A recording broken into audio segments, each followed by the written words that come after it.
Kung kaning mangutana ko na Biblia no, ako ba pong share nga itong Wendell kay may man kong i-explicar. Believe ba ko ng explanation dia. Di ba ko pa ili ka. Ingon naman niya, nakalungkot ng kuya na. Nga lang paghisgot lang ingon siyang, usa man mura mabog balbal. Mura mabog ungo. Mamaya yan, na ako nalungkot ni Ilis una. Mutong ako pong ikuan ron, kay basin yung maupot. Nang katarong ang ili. Dayon, mauning niya nga, dihin na po ko sa Pinadayag 22:11. Niingon diya, 22:11 o. Ingon diya, pasagdahi ang mga balaan nga nagbuhat og balaan. Pasagdahi ang mga matarong nga nagbuhat og matarong.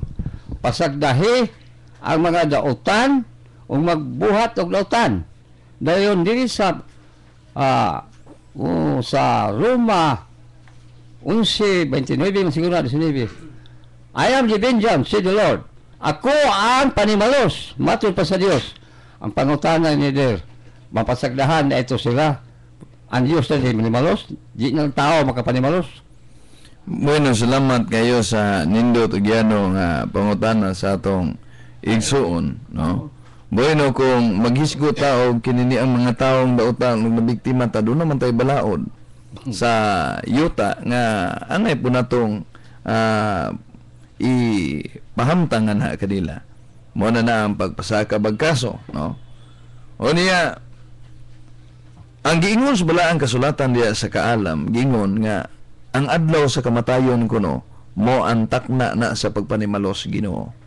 Ug sayon sa Ginoo ang pagpanimalos sa tao sa adlaw siyang kamatayon. Nga naman, human ka mamatay dinhin ning kalibutan mo, atubang naman kung gagtag sang hukom. Sa Hebreo Kapitulo 9, versikulo 27.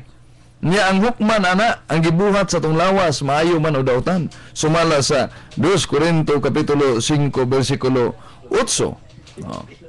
Mao nga, kini ang atong pagtulunan, igsoon, kini kong Kristyanismo, dili man siya gitawag og imposition. Christianity is proposition.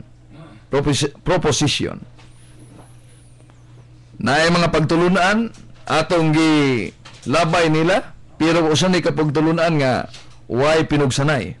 Nara kung kadtong mga makasasala na minaw niini malamdagan og unya sila musunod ini mo pagtulunan.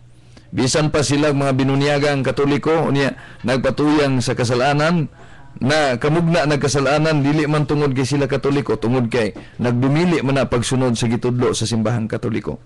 Pero tanawa, daghan na kay mga makasasala misunod sa pagtulunan simbahang Katoliko ug kana mo ay nakapahimong balaan nila. Usan na ni ana mo si San Agustin. Usa mo na itubag sumayang pangutana sa tradisyon. Wala pa'y katapusan. Salamat, Del.